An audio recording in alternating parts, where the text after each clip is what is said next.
Lingua Brutalica is a podcast that uses ethnographic interviews to study language use in the extreme metal community. We are studying a music scene known for its love of themes and topics generally considered offensive, and it is likely that some episodes will touch on topics or opinions some listeners may find tasteless or ethically problematic. Ethnographic researchers aim to adopt the interviewee's point of view so that we can draw out and study the attitudes, beliefs, and practices that are important to them. We want to make it clear that in presenting these conversations here, we do not endorse any of their content. Our aim is to explore the thought processes behind language use in this long-running, international and yet understudied scene.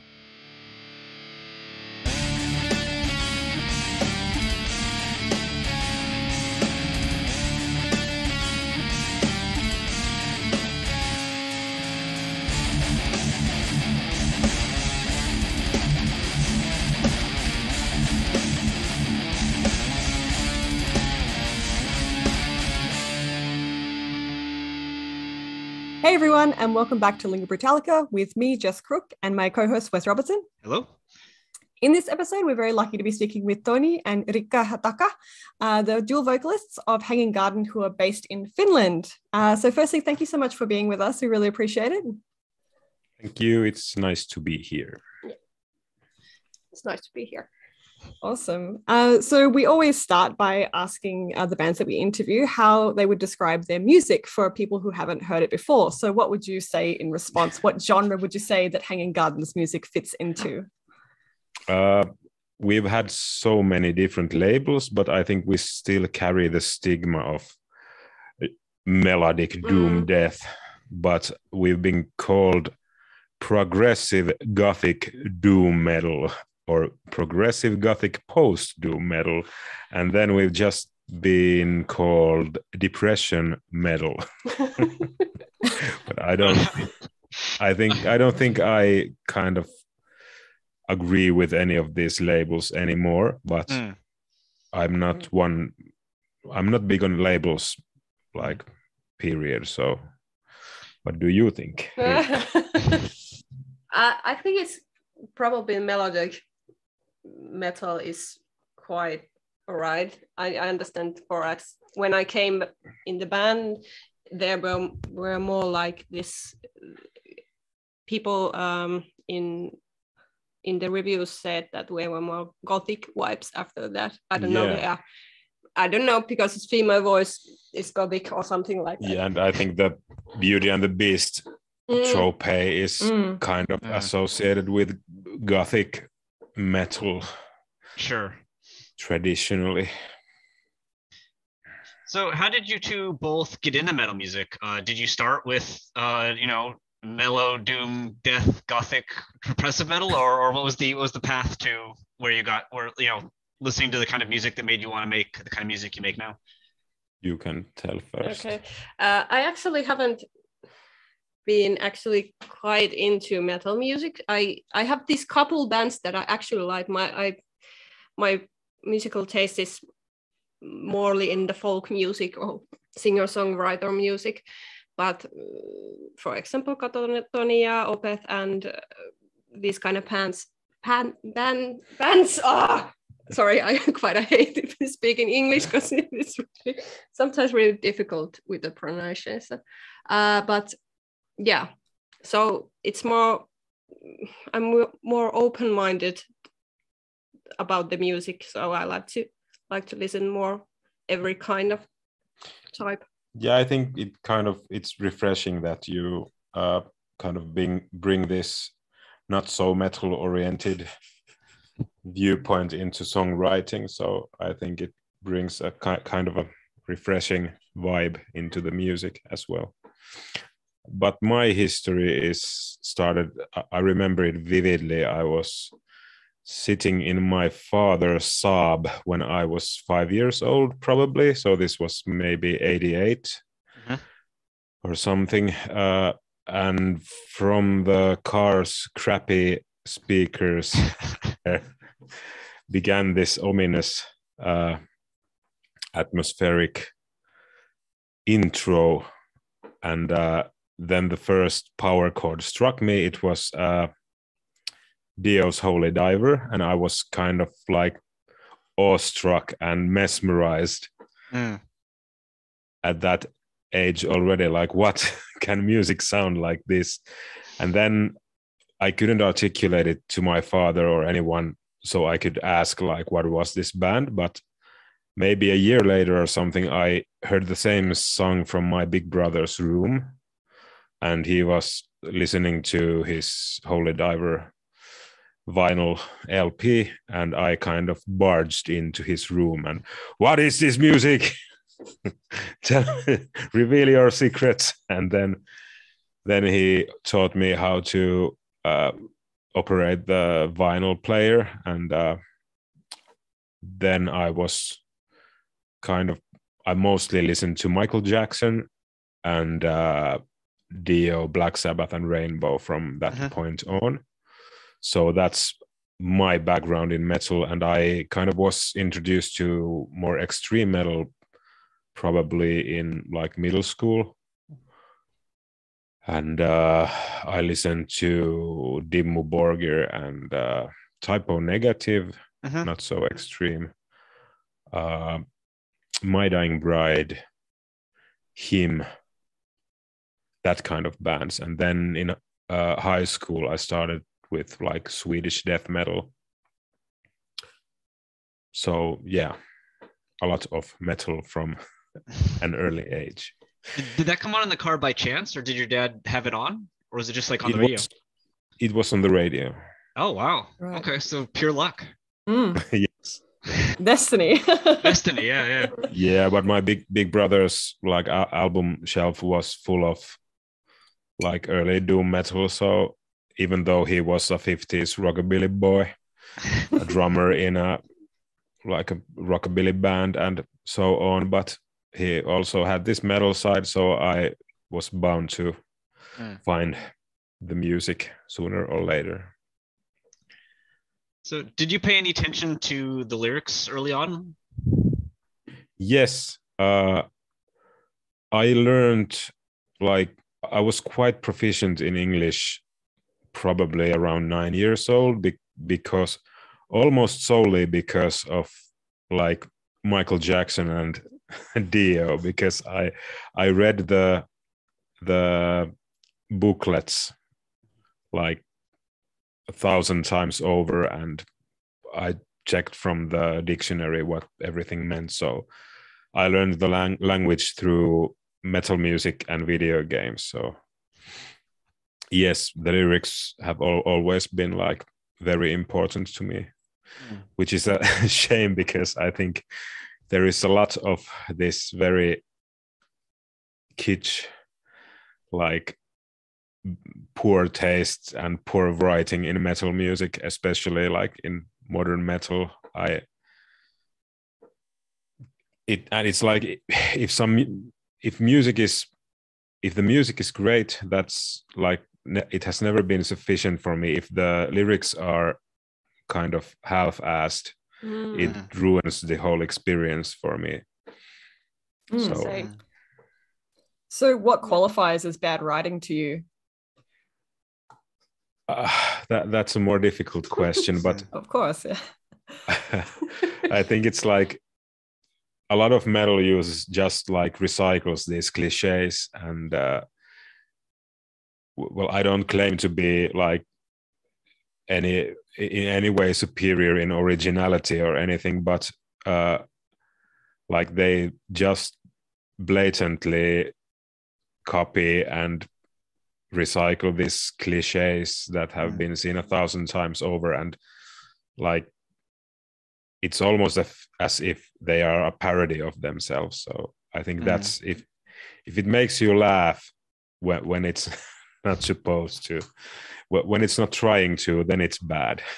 We've had a few bands mention stuff like this, and they always say, like, we've heard that opinion, but then they say if a band's been doing it forever, it's okay. Like if Cannibal Corpse does it, the cliches, it's fine because it's Cannibal Corpse. But if a new band does it, it's bad. Do you agree with that kind of take? Well, I don't know. Well, that specific genre is like everything can be over the top and in like very bad taste, and it's still kind of, because there's this premise of being over the top and recycling this horror kuvasto, horror, like no, I can't find the word. Atmosphere? Yes, and like the cliches, and it's okay. But like when music tries to be kind of deep and atmospheric, and like on the side of like gothic bands and melodic metal bands, there's a lot of this like very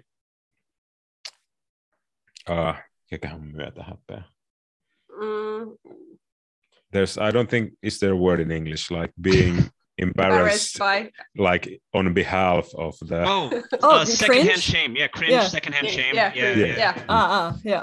Got you. Okay. And so, Riikka, do you feel the same way? About the lyrics. Yeah, like what makes them bad and that kind of thing.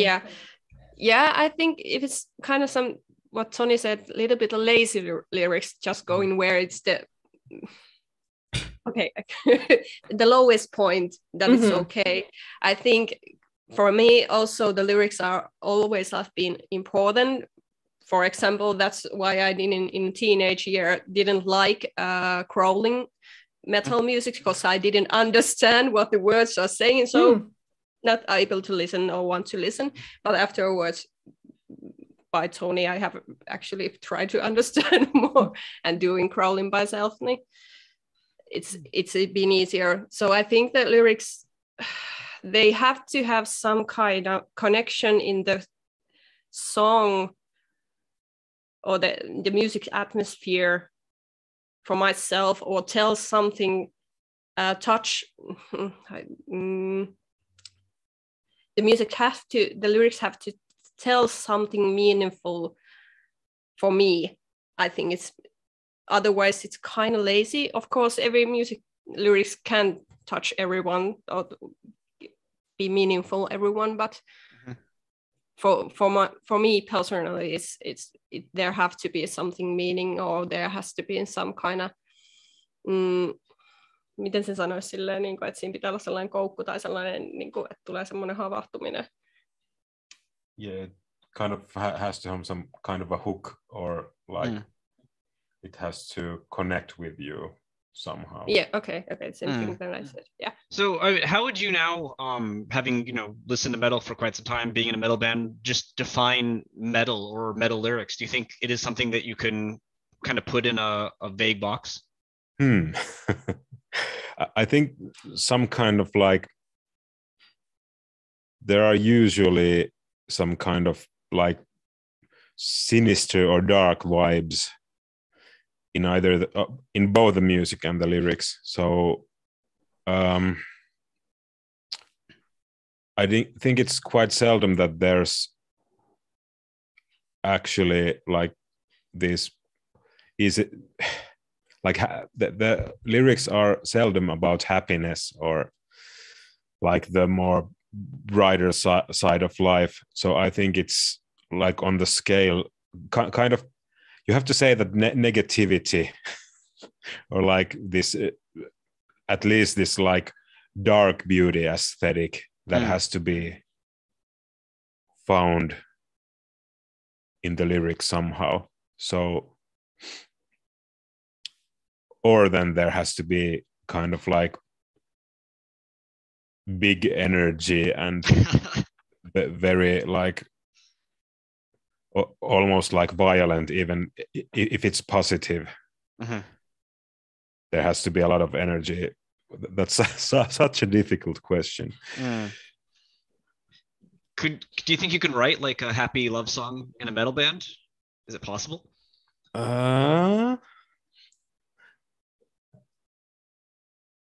I think like I have written a few love songs during actually in our discography, but there is at least the aspect of longing. So, and that is, if it's positive, it at least has to be bittersweet to be metal. Yeah, I don't think that, for example, what kind of music I metal in listen, there's not this kind of for example, if we took Ed Sheeran lyrics, for example, where telling that I'm going to a bar and I'm going to meet a girl, I don't know if there's going to be the same type. The story can be same, but as Toni said, there's kind of will be the bittersweet something in there. Of course, if this macho attitude, like with Twisted Sister or like old glam metal or glam rock bands, they have, I think, this same narrative as Ed Sheeran would use in this kind of party songs, but Okay.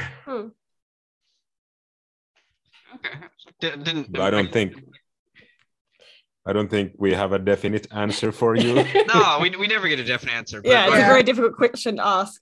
I never thought of like Ed Sheeran and Twisted Sister on like a tour together, but I guess, maybe there's some thematic overlap.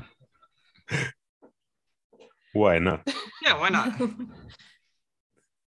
So Toni, you joined the band in 2010 after they'd already released 2 albums. Did this affect how you were writing lyrics for 2013's At Every Door? Did you feel any kind of pressure to create continuity between the band's prior releases and your first album with them? Yes. But I had this band that was kind of in decline, and the thematics were exactly the same.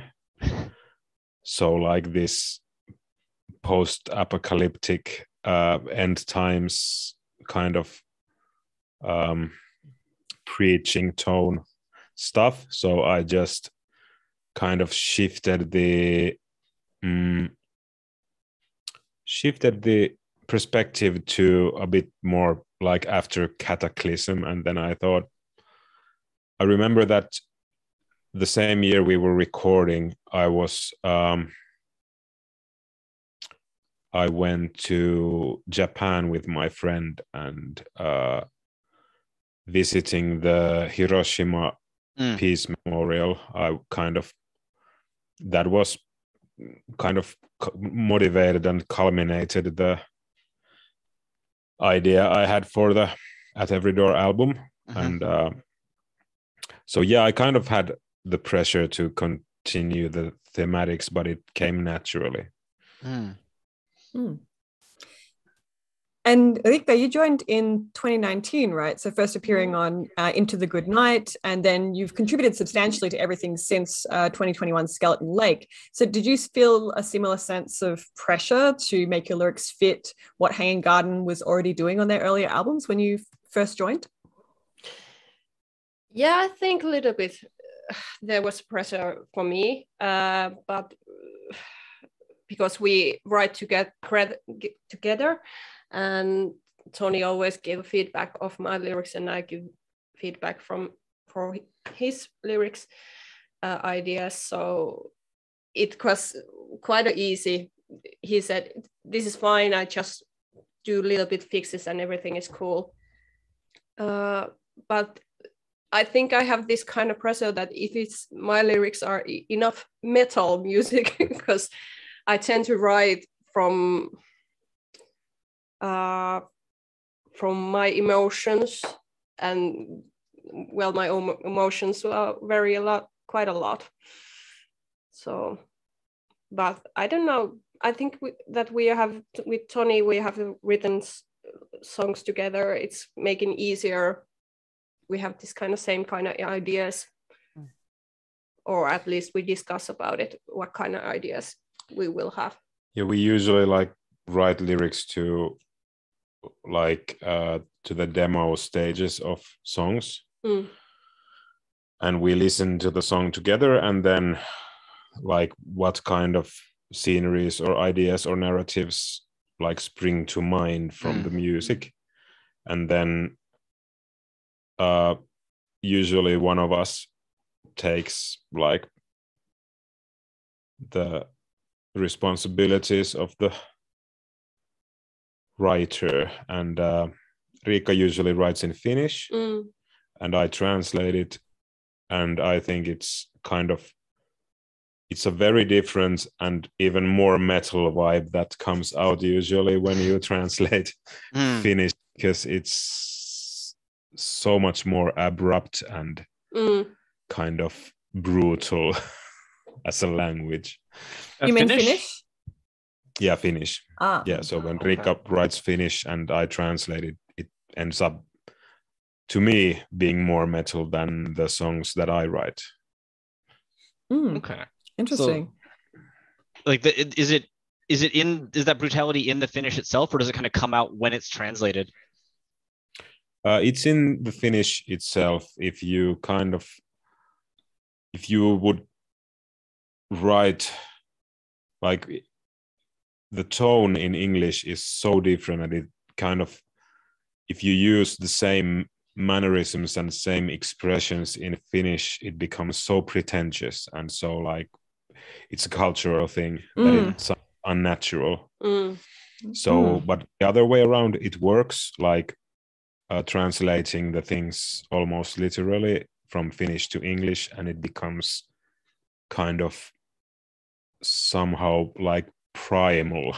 It's like the lyrics on the title track Skeleton Lake, which was written by Riikka. I think it's the most metal thing we've done in a long time. Okay. So when Riikka first joined the band, did the two of you discuss how you were going to write together? Like, did you decide that this was the approach you were going to take from the very beginning, or did this just develop naturally?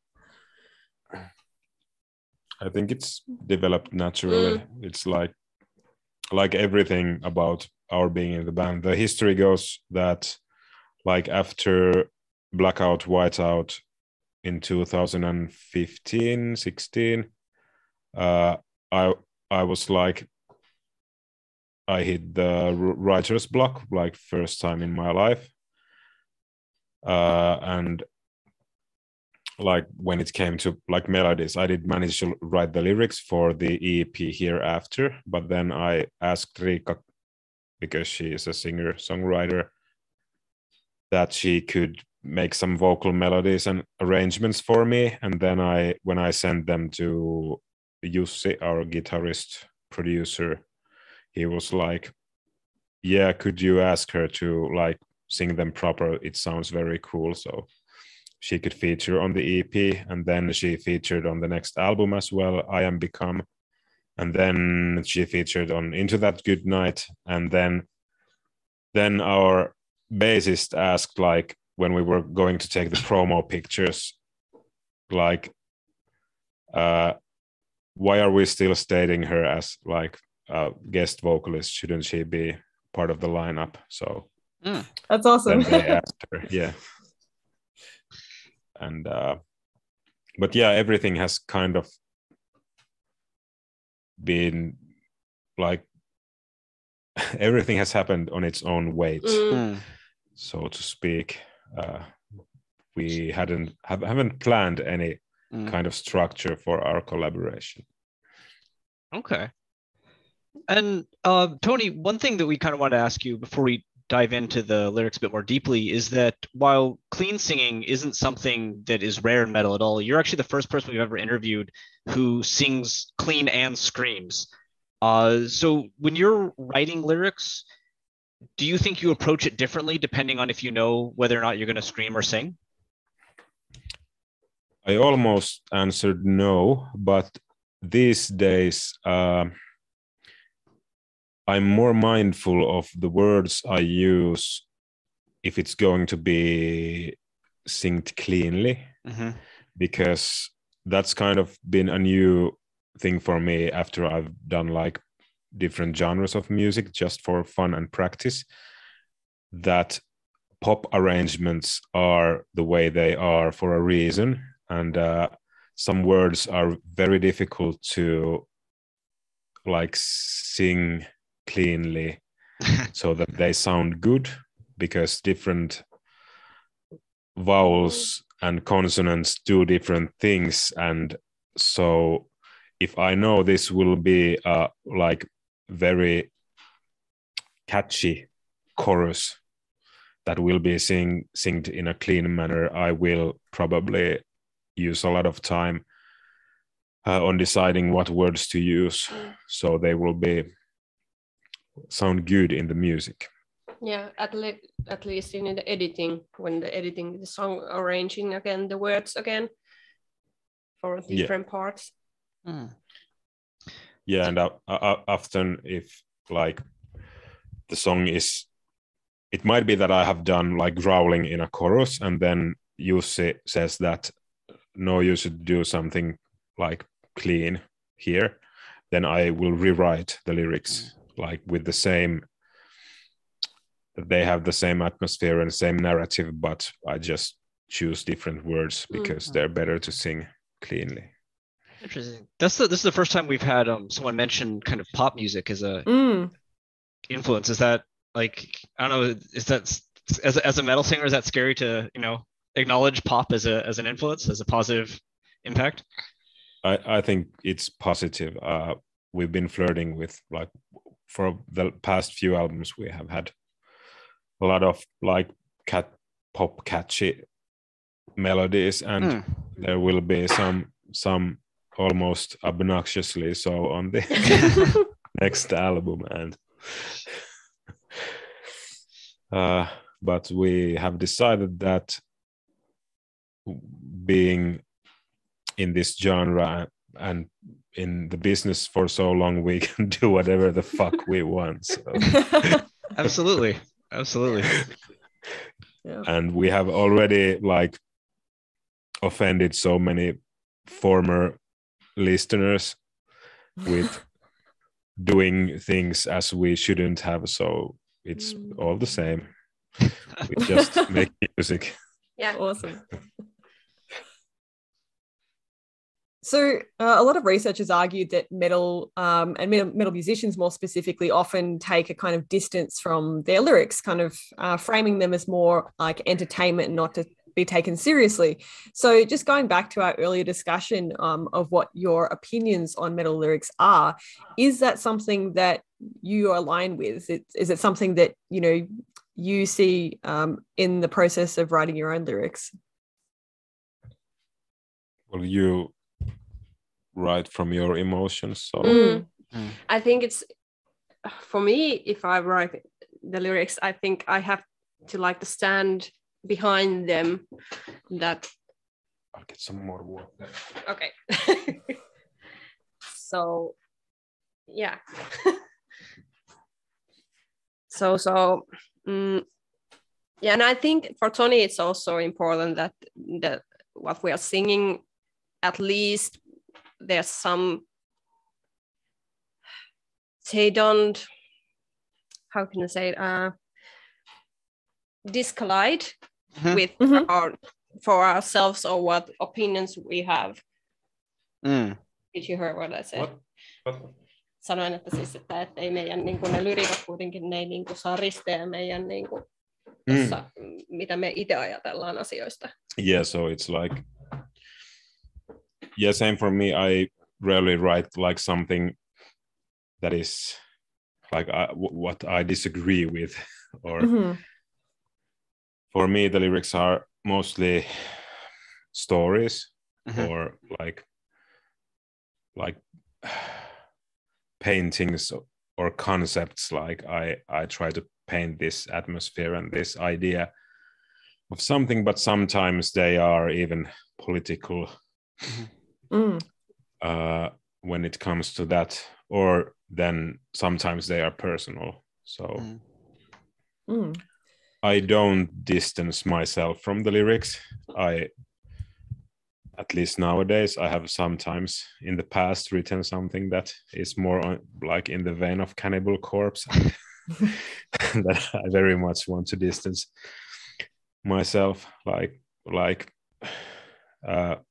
rape jokes were funny like 15 years ago, but not anymore.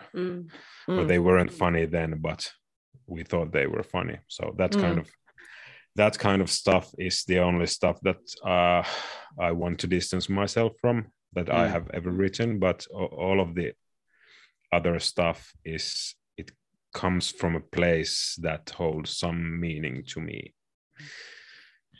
That actually leads kind of into the first more specific question that we wanted to ask you. And we want to focus, of course, on questions that involved lyrics both of you were involved in, since both of you are kind enough to be here. But we did want to begin briefly, because your band's been around so long, by kind of going into some things we noticed kind of throughout the history of it. And one change that we saw was in the writing style from At Every Door and then Blackout, Whiteout. As in At Every Door, you tended to use much larger words than you have since then. So for example, on the song Ash and Dust, 15% of the words are 3 or more syllables. And on The Cure, just under 9% of words are about 3 or more syllables. In contrast, then, on Blackout, Whiteout for the full album, there's only 17 words that are 3 or more syllables. So like less than on one song in the previous album. Some songs like Whiteout have no words over 2 syllables, being 93% monosyllabic. And then I Am Become, that album after that, is very similar with, again, for some chance, exactly 17 words, 3 or more syllables long, and songs like Elysium having 0. Do you remember something that happened between At Every Door and Blackout, Whiteout that sort of changed how you approached writing or how you used larger or smaller words? Yes, at least whereas the At Every Door was this post-apocalyptic like depiction of desolate world, then Blackout Whiteout was more personal. Mm-hmm. Like I was going through divorce and new relationship and everything, so they all came from like that part of my life, and I think that's kind of a natural, it's natural to be more like candid and more honest, and for that reason I think it also reflects in like the word choices. And also I feel that I've matured and don't feel the need to go to the thesaurus and pick up the like longest and most impressive words anymore. That's a big talking point on this podcast, whether or not it's acceptable to use a thesaurus. I use thesaurus all the time, but it's like mostly I want to find a word that is not as cliche, or preferably like shorter words, or you mentioned or words that are better to sing, like in a clean chorus or something. You mentioned maturity and candidness. Do you feel like large words can be immature or uncandid? Yes. Yeah. Like I don't know if you're familiar with Carcass. Oh yeah, I love Carcass. Yeah, I love them too, and I think they take that stuff like so over the top, but they have a special permission to do that. They're known for it. It's mostly like the high school intellectuals that start writing metal, and then they like have a dictionary and a hard on, and then the lyrics look like that. Sorry.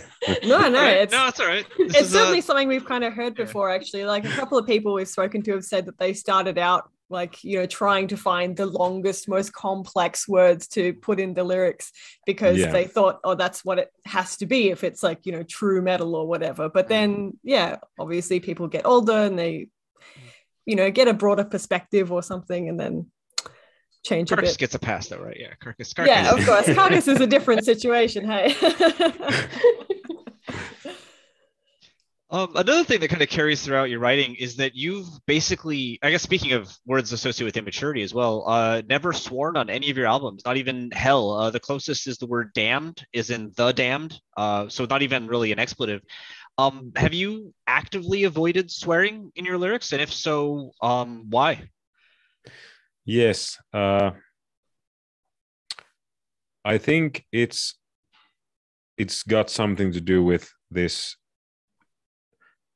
I have somehow formed this very strong sense of aesthetic of what I want to write and how it serves the music, and especially when it comes to hanging garden, and stuff is often so delicate that it would feel somehow out of place to put swear words in.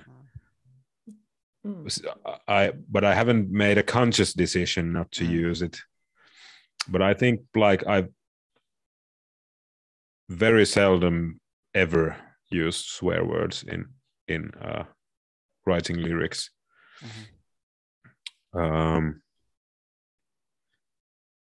I don't know if it's more for in Finnish language, if you're swearing, it's very strong. It's a very strong emotion. So it's, I don't know, for me it's harder to put swear words in my lyrics because they don't, it's very specific lyrics that fits, but or the writings, but yeah. You mentioned earlier that you write your lyrics in Finnish. So would using the swear words in Finnish maybe have an impact that would be even harder than the translation, or even more like intense? Harsh, yeah. I think it's English swear words and Finnish swear words are different kind of, so it's not easy to find the same, mitä se niinku korrelaatio tai siis sellainen niinku, että löytyisi sellainen täsmälleen niinku. Yeah, like an accurate translation. It's hard to find. Because the swear words after, they carry this kind of emotion in different language. So in English, if I would use damned, what it would mean in the same in Finnish, I can't use the literal translation because it wouldn't feel the same. Of course, if you were to what?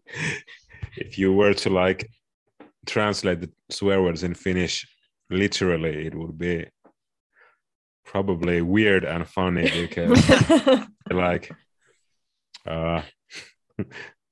Satan or help me God and pussy. That doesn't sound like a swear pussy. word.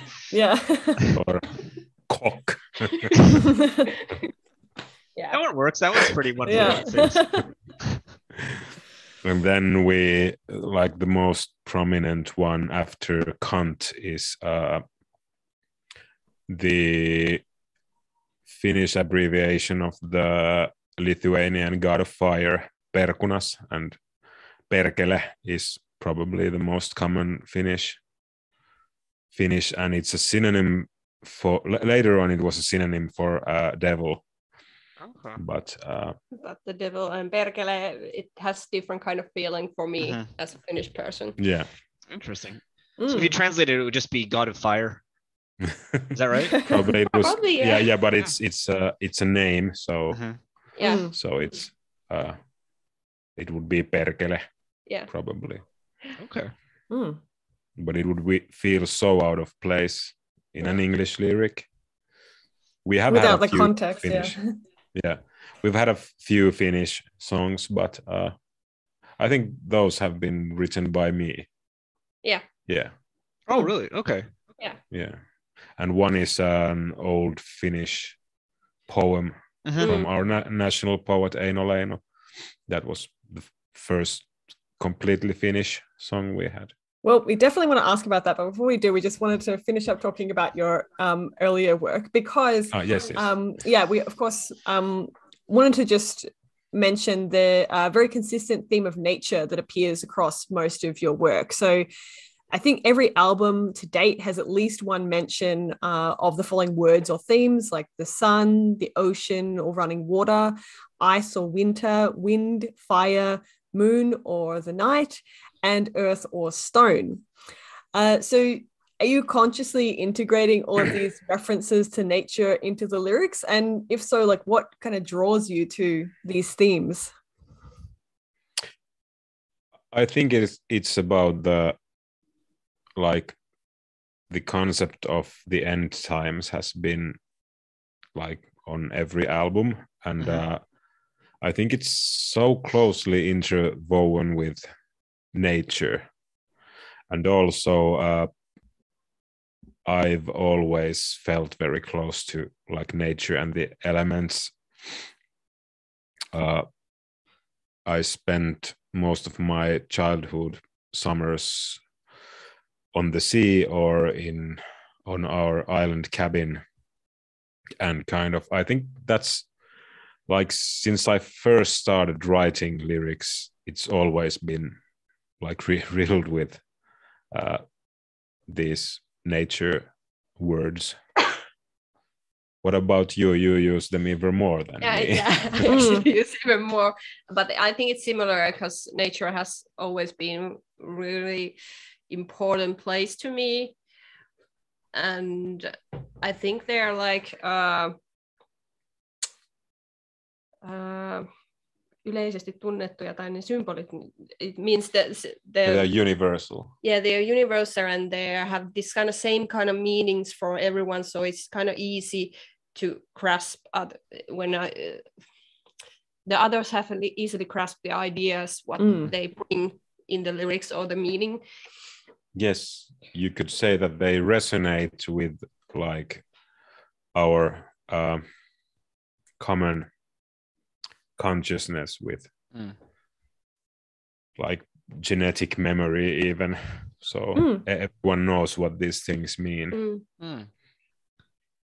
Talking about that idea of decay you mentioned and kind of the apocalypse, we did notice this kind of submotif of, you know, the earth falling apart or mankind dying and earth kind of proclaiming the world throughout your albums. For instance, on 2013's Even Fall, there's the line, "Great trunks tower where once buildings of glass, and once more man fears the dark." In 2015, on My Rise, Your Fall, you have the line, "Cursed be our mother the earth, her veins have run dry, her loins now barren, ridden of life, her breast has long since withered away." And on 2019, Signs of Affection, you end the song with, "Not long now, I suppose the wind shall kill the last of the flames. We've run out of things to burn and devour. Will it soothe us then, in the end of all things, to gently grasp the hand of another, slowly growing cold?" Is this kind of theme, or perhaps even a warning, something that you've also planned to continue throughout your work? Why do you think it comes up time and time again throughout Hanging Gardens' discography? Well, it's kind of the times being what they are and having been for quite a while now, I think it's almost a way of therapy for myself to kind of go through these things by means of writing lyric as well. And it has been kind of a aesthetic that has been branded on us by ourselves, of course. But it would like feel weird to completely like distance ourselves from that. Actually, the Signs of Affection that you quoted is not written by me or Riikka. It's a friend of ours. Yeah, she's a poet called Elli Leppä, and she's a published poet. I don't think translated, so her works are only in Finnish, but I translated her one poem into a song. So when you read it in Finnish, did you feel just kind of matched what you do with your band? Yes, I read it on Facebook and asked her if I could translate it to a song. I mean, not to be like reductive on these, but are these reflecting kind of, is climate change sort of a theme that you're engaging with here?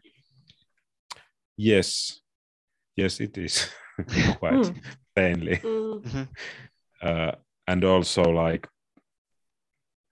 the other phenomenon that can be seen around the world, like even though on some respects we are doing better than ever, but then there are these kind of echoes from the past that are heard once more. And so this kind of fear of societal collapse is something I think I write a lot about.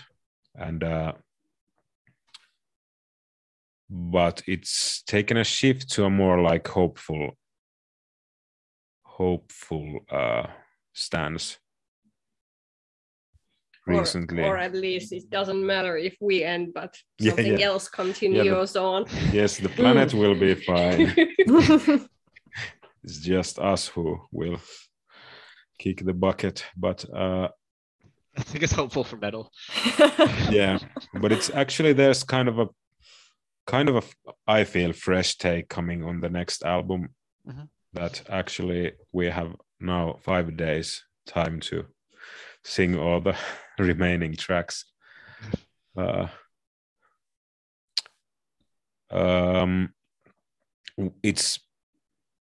We've gone into this thoughts about how we as species are still resilient, and it kind of dives into the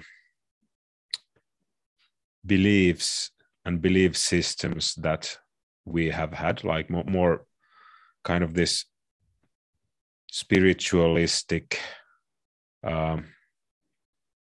approach, or it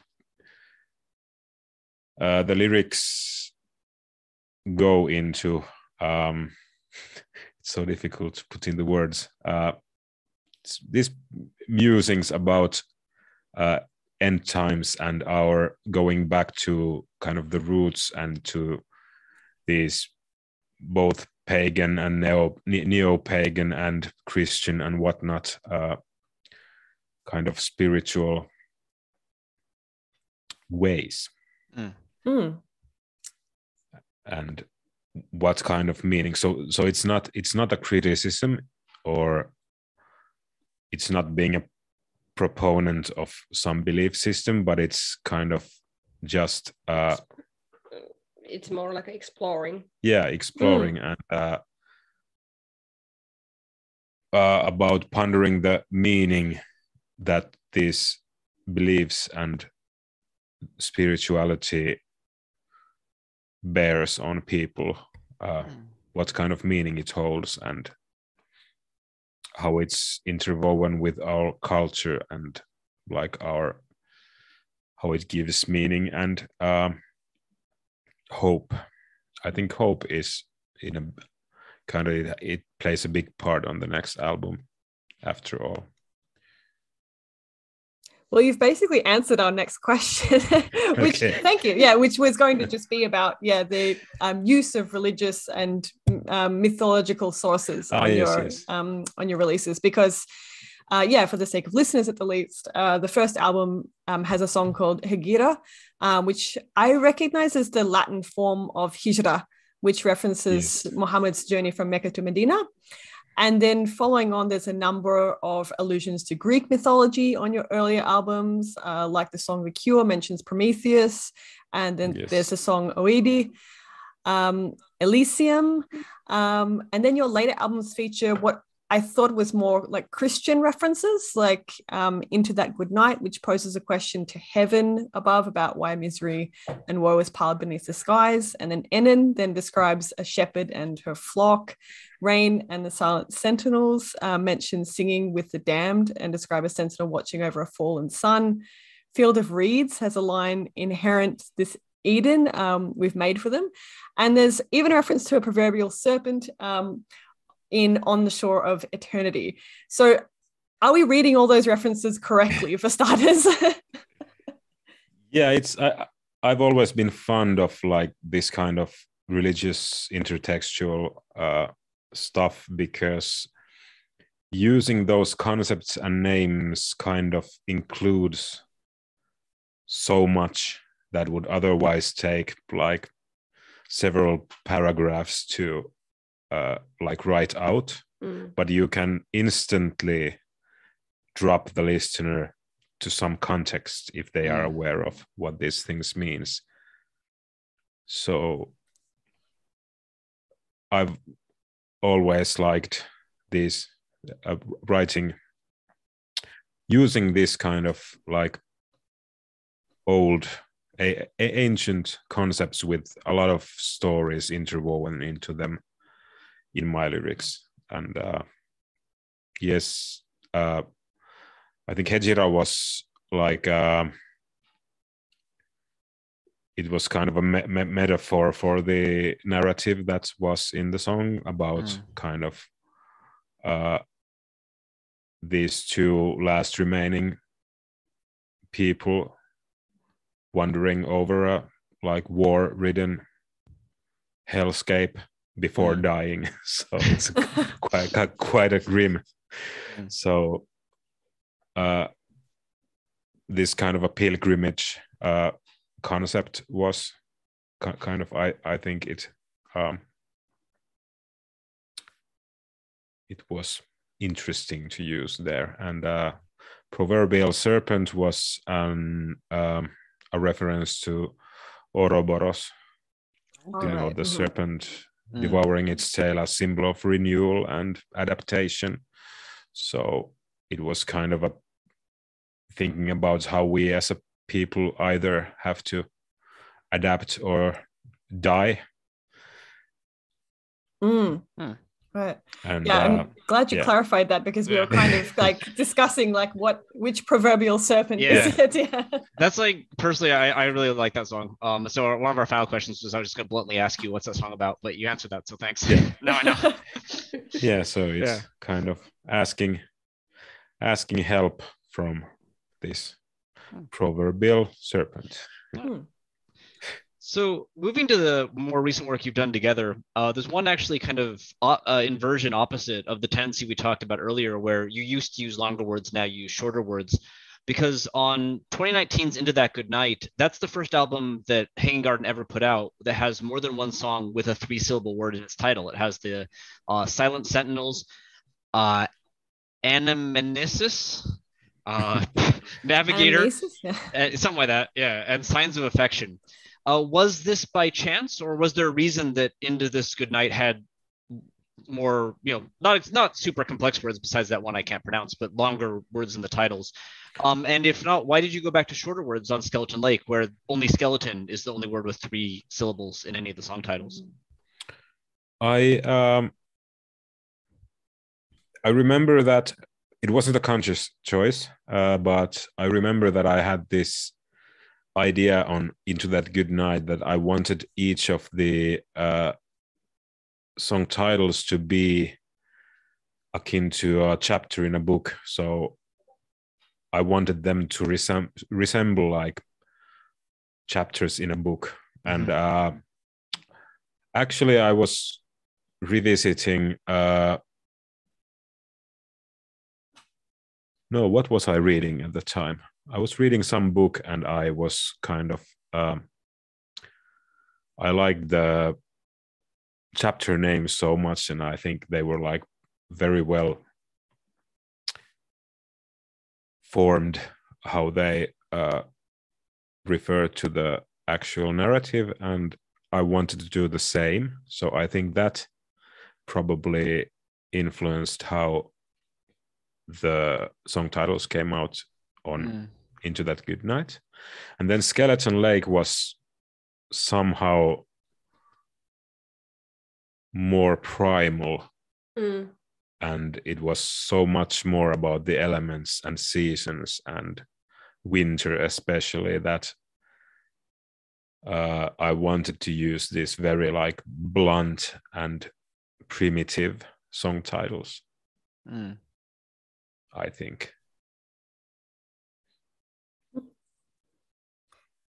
Well, yeah, one thing that we noticed, a pattern that we noticed that kind of surprised us, is the use of pronouns on your last 2 albums. So Into the Good Night, which is mostly sung by Toni, has 6 uses of I. That Skeleton Lake, which is sung pretty evenly by both of you, has 15. So in contrast, Into the Good Night has 12 uses of we, while Skeleton Lake has 7. So does this surprise you at all? Like, because we kind of expected if there's 2 of you singing, there's going to be more we, right? But it's actually the opposite. Was this something intentional? No, and at least in my lyrics, I think mostly when I use the word we, I refer to we as humankind. Right. so it's very seldom like we as in you and I. And so you said that Skeleton Lake had more instances of I. Yes. Yes. Yeah. So there are some songs, at least. No, I can't remember our song names anymore. Mikä se oli se, missä me lauletaan, että time standing still, filled with flowers of yesteryears. Oh, that's on the new album. Yeah, I can't remember. So I can look it up here. That is Faith. Yeah, in that we sing to each other. And what about the other duets? No.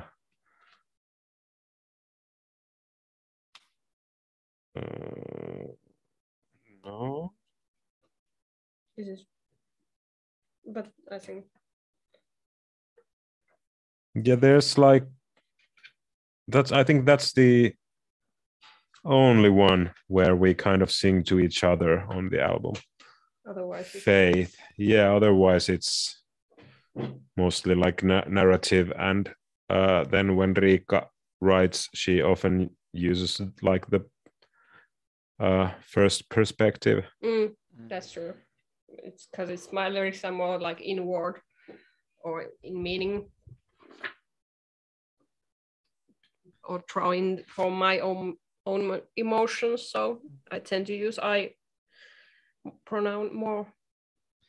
When you use we, are you also referring to like all of humanity, like Toni, or is when you say we, do you tend to use it for a different purpose? Different. I think you use a different purpose, because you use it like a, as you said before, like a humankind. Yeah. But you also, in a narrative, the people that in that song are, use it we also in there. Do you use we? I don't, but it was a question for you. Yeah, for me. Oh no, that was for her actually. Yeah, okay, sorry. Yeah, sorry. So misunderstood. The question was that, teetkö sä samalla tavalla, eli käytätkö säkin sitä viitä? More probably. Do I?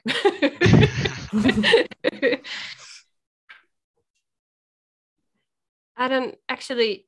It's quite a hard to answer that question, because, yeah, let's. No, this was just Skeleton Lake doesn't use we. No, because it's. Skeleton Lake has 7 uses of we.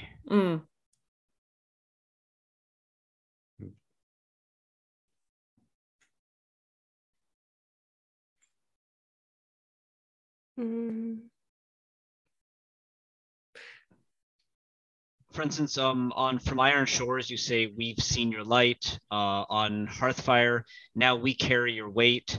On Elysium, "Then we reach the sea beyond and greet the sunless glowing dawn." Or on 41 Breaths, "We draw deep this dying breath and greet the silence left behind." Yeah, on those, I think most was like referring to like we as humankind, and the others were like we as in the group of people that are involved in the narrative. So is this true across albums? Like, for instance, in 2019, you wrote lines like, "We love the flame," or "How do we reign over our fate," or "Late into the twilight, we ride the silvery steed." But then in 2021, you have lines like, "This is not the day we part. This fleeting memory, grains of sand through my hands, it runs like we once did, oh dearest one."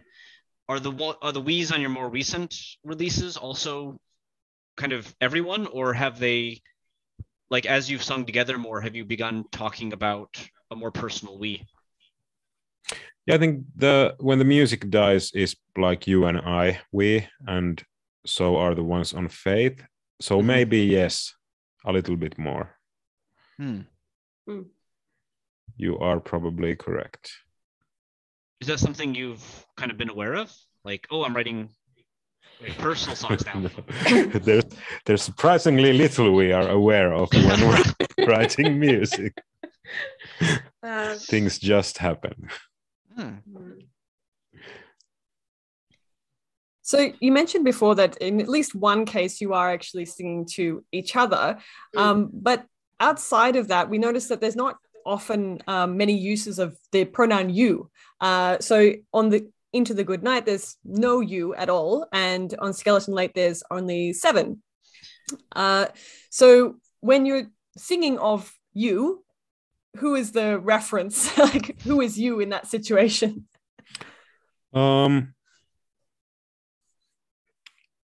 I think like the first conscious use of you I used was on Winter's Kiss on the latest album, and it was a very conscious choice because we had help. The vocal production was done by Jani Peuhu of I Can Crash and Swallow the Sun and Mercury Circle and Hallatar,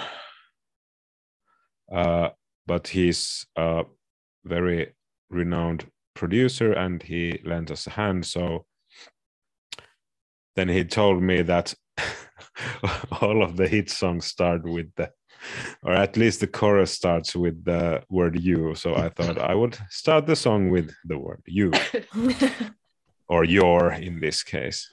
But then it refers to like the dead spouse, like significant other. I think the you I have used is mostly either to like lover or a friend. Not, it's very seldom a plural you or a like somehow abstract or general you, but it's always a specific person. Yeah, I think it's same for me. Also, it's a specific person in that when to use the you word. By specific person, do you mean like specific person in the narrative you're telling, or like a specific person that you know? For me, it's in the narrative. For me, it's sometimes like an actual person, and I've written some like memorial songs. Yeah. Does you ever refer to each other? I think like on Blackout Whiteout there are some songs that are like I'm talking to her. But I don't think I have used in my lyrics yet.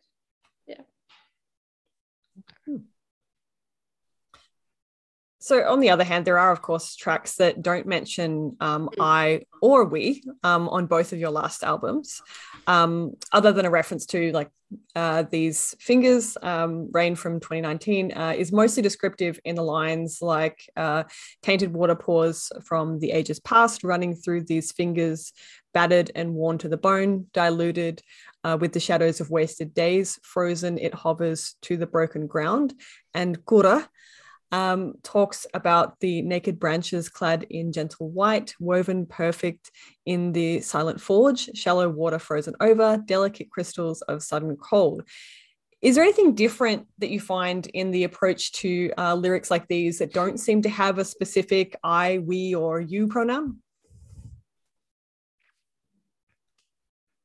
I think those songs are like when I mentioned earlier, like the painting of a concept or an atmosphere.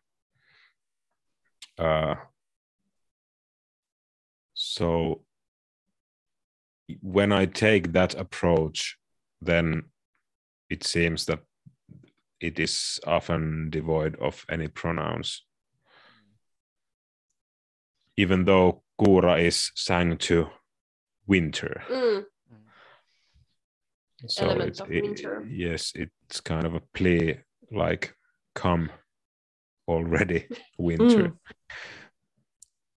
What motivates you to write a song in that way? What makes you feel like, okay, for this song I should describe something rather than sing to somebody or from someone's perspective? That's the thing I've never kind of thought about, but I think it's kind of sometimes when I either listen to a demo song or then just have this otherwise like moment of intense, like this atmospheric emotion, or like it's very painting like the imagery in my mind, and when I start to kind of describe what I see in my mind's eye, it often becomes this kind of more descriptive thing that doesn't have any need for like pronouns. Yeah. So to kind of take a huge step back here and look at the lyrics as a whole, can you go into why you've predominantly decided to sing in English? Is this a decision you've talked about together, and how did it kind of come to be? Well, the band, when I joined it already, had chosen English. And I think there are like many obvious reasons to write in English, as they are a very, very small country. And if you want to kind of that your music reaches or touches more people, you should use some other language than our native tongue, which is very marginal. But apart from that, Finnish is also a very non-forgiving language to write in. And I find it easier to write in English because of the same reasons, that it's more blunt, but it also so easily sounds pretentious. So I had to kind of learn how to write metal lyric in Finnish. And that's kind of probably the reason. For all of these reasons, we mostly write in English. But sometimes we get the urge to use our native tongue in some songs. I'm not sure I have any more profound thoughts about this. What about you? Quite the same ideas. I think the same thing, that the Finnish isn't so forgiving in writing. I don't know if it's more like because it's your mother language, so you feel you're more, I don't know, picky about what kind of words you use and what kind of English, like Toni said, it's easier sometimes to write. Yeah, it's not easier to write good lyrics in English, but you get away with bad lyrics. So you feel like your Finnish would be judged more? At least by myself. Okay. Okay. So how about when you go through the process, Toni, of translating Riikka's lyrics into English? How do you do that? You said you translate it pretty literally, right? Yes, I think so. Yeah. Oh, no, sorry, go ahead. Go ahead. Yeah. Okay. Yeah, I don't think there's like, you have to a little bit like decorate some of the lines because they would be overly blunt. It might be like poetic and beautiful and Finnish, and if you make the like like a literal direct word for word translation, it would be a bit weird in English. So you have to, but I try to minimize that and like be as true to the original as possible, and it serves the lyrics very well, in my opinion. Riikka, when you're writing the Finnish, do you try to make the Finnish sound metal, whatever that means for you? For me, when I write lyrics for a band, we listen to the song, so I just write what and anything comes out. Sometimes I listen a couple times, and I try to just find the right words for the atmosphere. So I don't actually think about if they're enough metal. They are not very metal in Finnish concept. Yeah. I'm reading the Skeleton Lake lyrics in Finnish, and it's like very poetic and very like artsy, but then I'm actually a very literal Finnish translation, and it became metal as fuck. Yeah, but I think in the metal scene in the Finnish language, it's different than I write in Finnish, so it doesn't fit. What I write in Finnish doesn't fit in Finnish metal scene at all. Yeah, it's too artsy. Yeah. So there are people writing in Finnish that try to make the Finnish quote unquote metal, you think? Yeah, and they do a good job of it many times. Okay. But it's like the Finnish language, the way it decorates is so different from English and untranslatable, like the suffixes you would use in a word to make it more poetic, it doesn't translate. So the kind of connotations but it's such a direct language that even the artsy, or probably especially the artsy stuff, translates quite metal into English.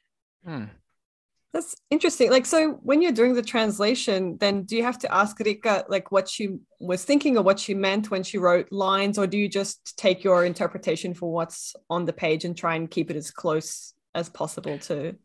I usually write the translation and then I give it to Riikka and ask, like, is this what you meant? Does this reflect your idea? Or does something need to change?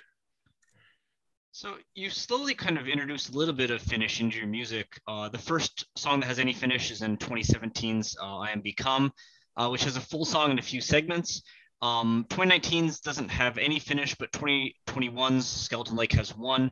What kind of made you think, okay, I'm going to put Finnish on a Hanging Garden album now? Actually, it became from on the Hereafter EP that was before I Am Become, the one which Riikka first sang on. Oh, okay. And there was one song, and it was kind of an in memoriam for my father. So I thought it didn't feel right to write this, like, this obituary style segment in English. So I wrote it in Finnish, and then I asked the guys, like, is this okay? And they were like, hey, it's cool. And then there was a Finnish segment. And then the concept was so cool that actually I Am Become is almost completely like, the songs are like in memoriams, all of them almost. And so we used this concept that each would have a Finnish segment in the same manner. And so we did that.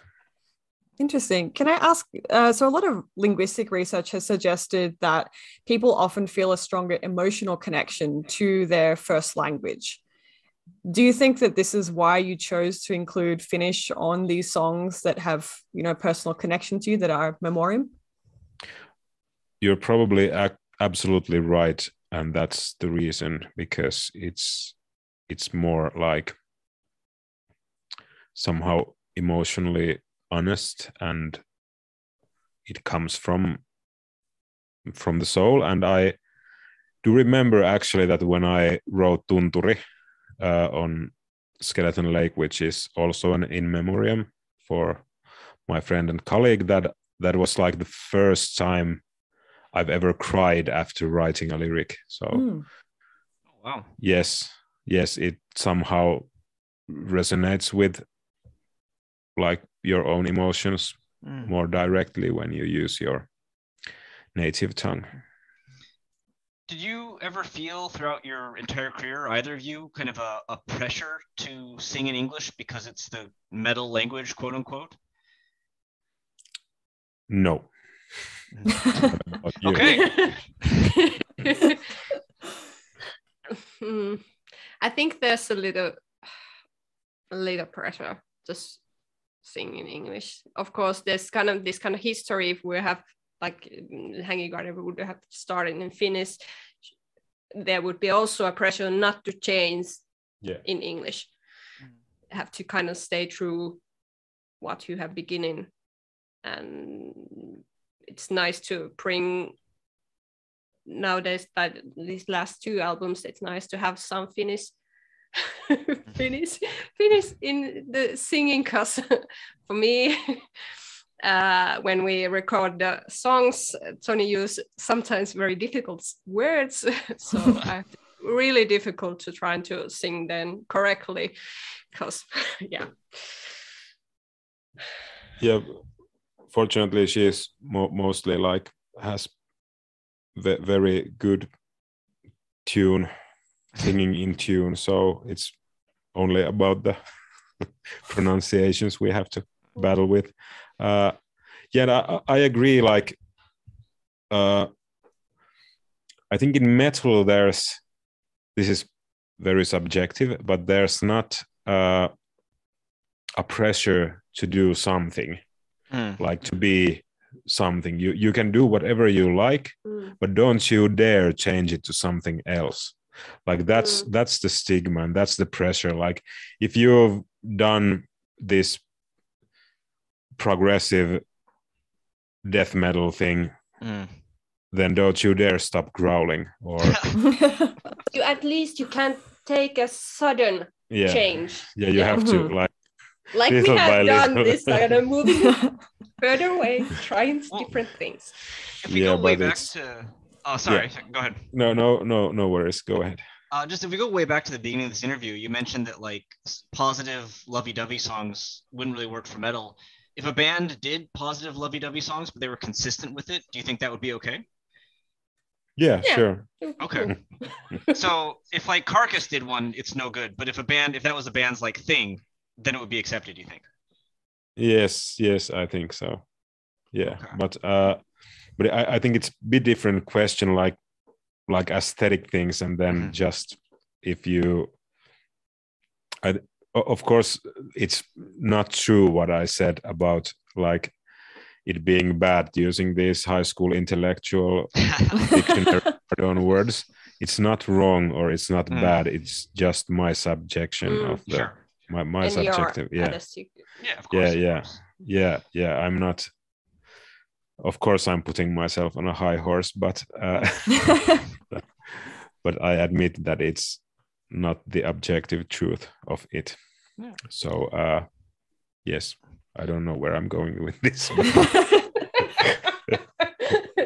One thing we've talked to bands that sing. We talked to Cytotoxin, who is from Germany, and Convent from Denmark, and they both mentioned kind of feeling awkward about singing in German and Danish respectively. Like they said that they didn't think they could make their lyrics metal. Like they said the Cytotoxin, for instance, said that Rammstein was okay, but they couldn't do it. Have you ever felt that way at all about Finnish? Like, was it kind of hard to do at all, or was it just like, nah, I can make it metal because it's a metal band? I don't think. I think most Finns consider that Finnish is a very metal language. So yeah, I think that's not the problem. The problem is, for me, it's just writing convincingly, like good lyric in Finnish. You do think there are metal and non-metal languages? I don't know. I think Spanish is not very metal. I'm sorry, but it's somehow I associated with like Spanish soap operas. So Okay.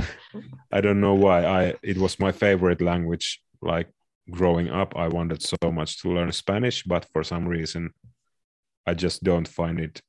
It's so sympathetic and somehow too positive sounding. Okay.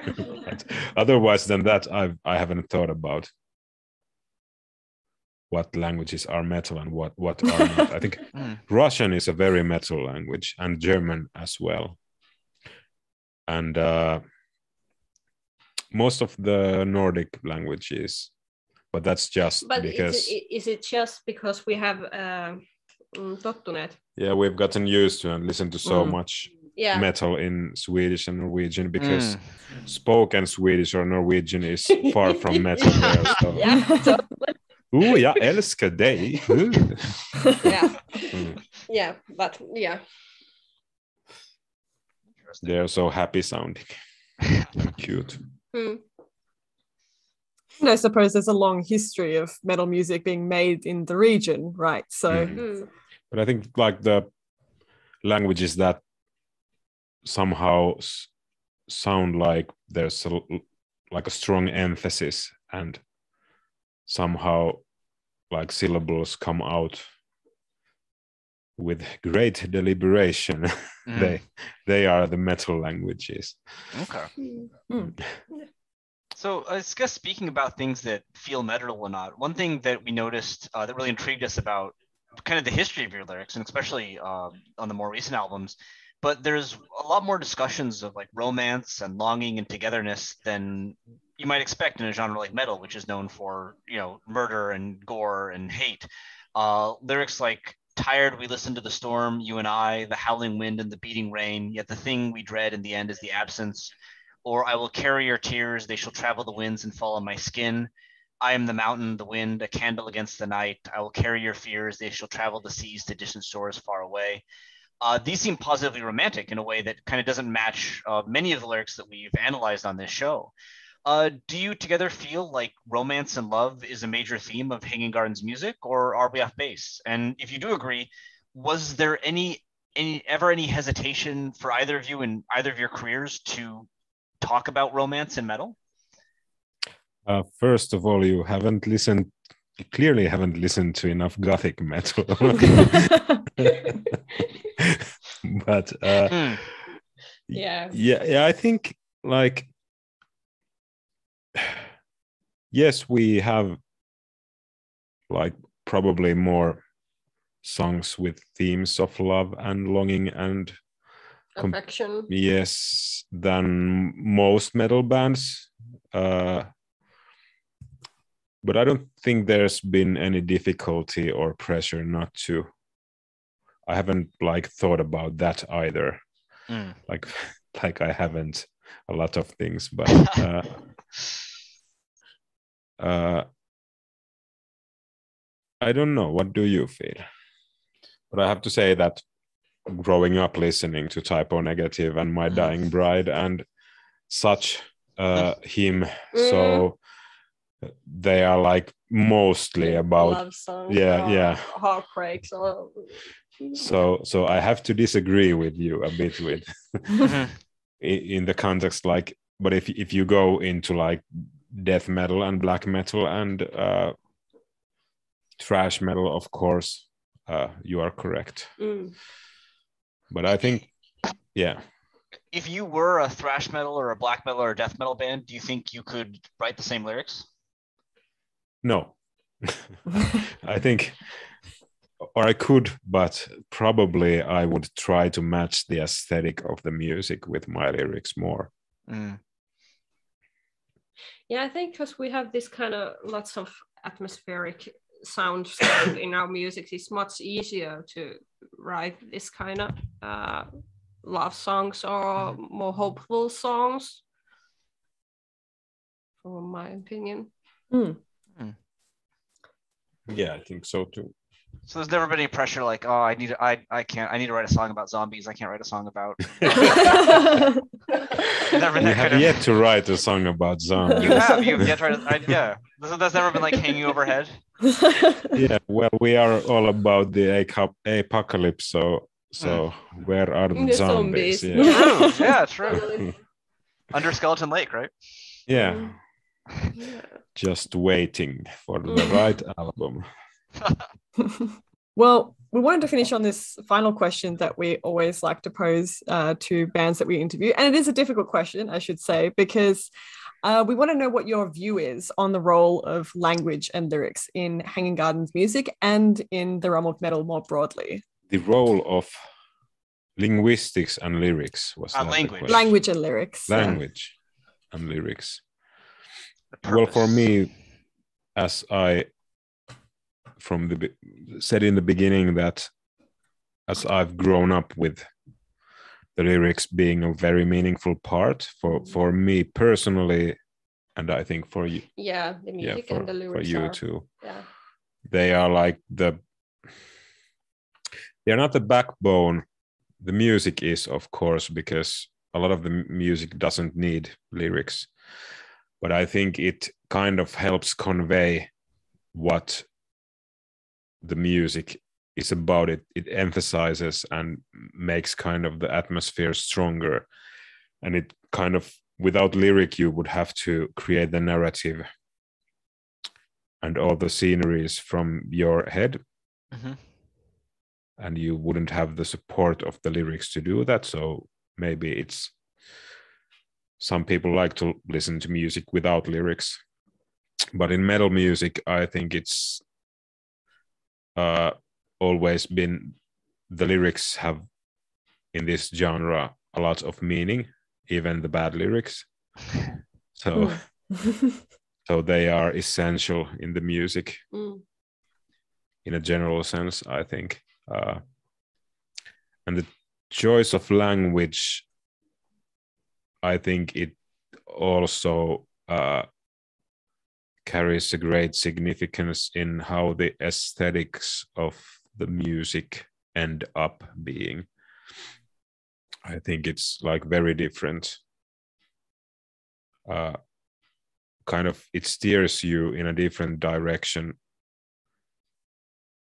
when it comes to like vocal arrangements and phrasing and everything. So I feel that the lyrics are very important in the genre of metal, and B, choice of language dictates a lot of the aesthetic of the end result. Well said. Is there anything that you would add, Riikka? Nothing to add. Yeah. So just one to hop off what you said there really quick. What do you mean that even the bad lyrics have meaning? Well, it's like I think it becomes like,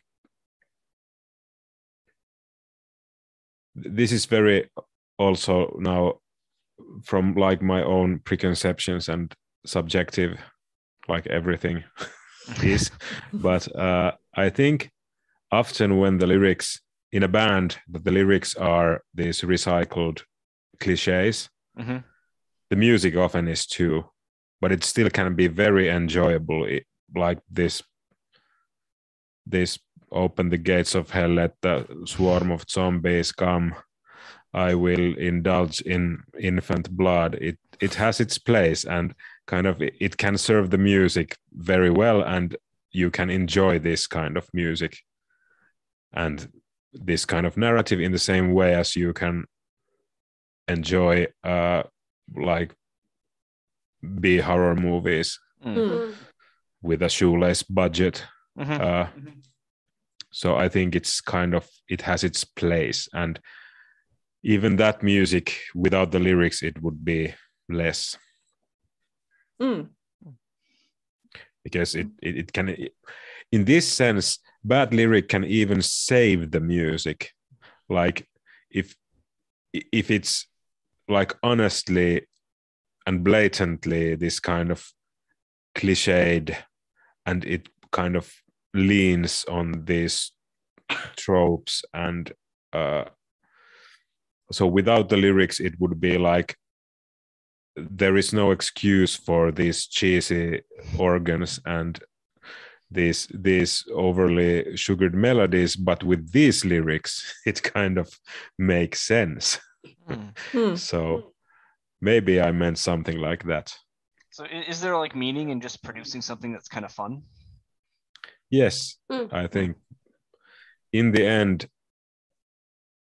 I feel music is mostly because it's fun to feel things. And that's why music is mostly about fun in the end. Very like people seldom want to do things so they could suffer. Sometimes, yes, but even then they get some gratification from the suffering.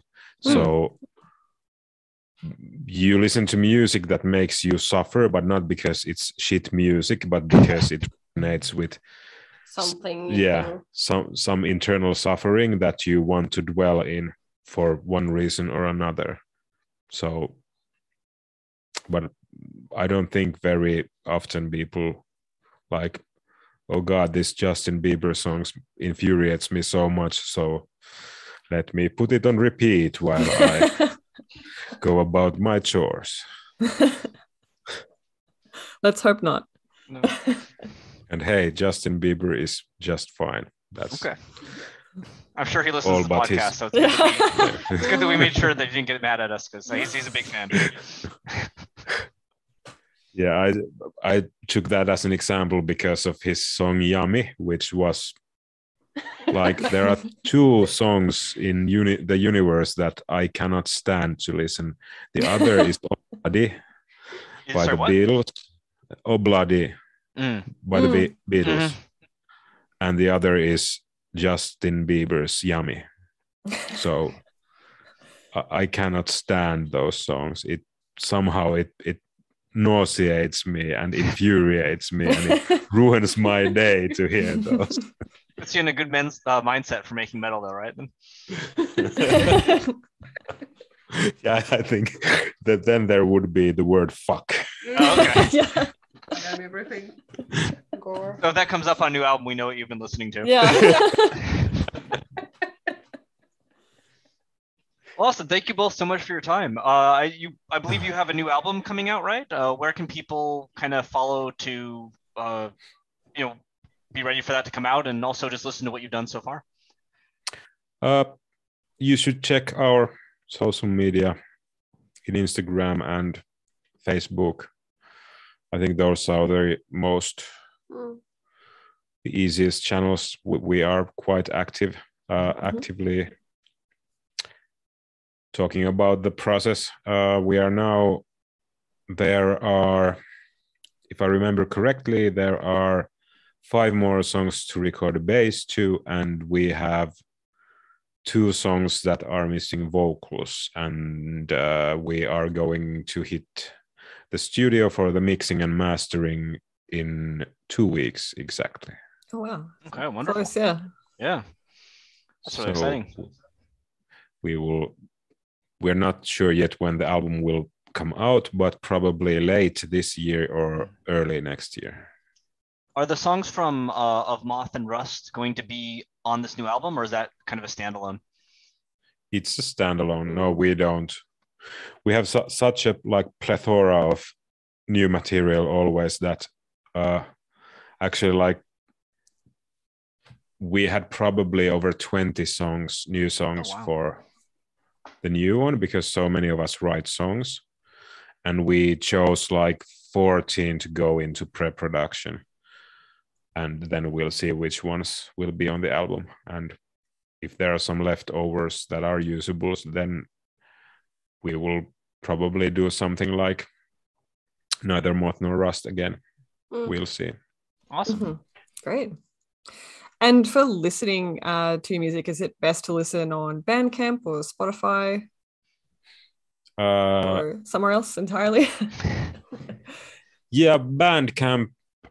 We have most of our stuff on Bandcamp, but I would suggest Tidal for everyone because Okay. it pays artists like twice the amount that Spotify Oh wow. Okay. pays Okay. per stream. So But of course, you can find us on Spotify or yes, on YouTube and all of the streaming services. Yeah. But Great. Awesome. Okay, cool. We'll definitely link those in the description for anyone who wants to check that out. yes, cool. Well, thank you again so much. Thanks for putting up with a long English interview.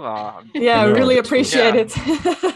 This was the most interesting interview, honestly, that I've ever been in this Aw. band. That means a lot. Thank you so Yeah, much. thank you. Like, It's very that high language is so interesting, and Mm. this approach has never been taken. So Mm. it's Yeah, very we noticed, meaningful. Thank like you. people don't seem to. I mean, the reason that we started this, we kind of noticed that people don't seem to like ask about like they ask, what does Lyrics, this song yeah. mean, but they don't the process doesn't always need to be investigated. And we're kind of Yeah. like me and Jess are both very much like both of you in that when we got into metal very early on, we checked out, flipped through the lyric books and stuff like that. So yeah, it's amazing to have the chance to talk about these kind of things. And of course, lyricists put a lot of effort Yeah. into their lyric writing quite often, and they Mm. never get asked about it. So Mm. That's true. Yes, not even by the bandmates, I can tell you. So You're not the first person to say that. Yeah. Yeah. We've, thank you for taking an interest. thanks for your time. Have a lovely you. afternoon. lovely day, yeah. Yeah, lovely day. Thank you. You too. Okay. Thanks a lot. Thank you. Bye-bye. Bye-bye. Thank you for listening to Lingua Italica. We hope you enjoyed it, and we hope you stay tuned for our next episode. Before we leave, we just wanted to acknowledge that this podcast is recorded on the unceded lands of the Wurundjeri people of the Kulin Nation and the Gadigal people of the Eora Nation. We pay respects to their elders, past, present, and emerging.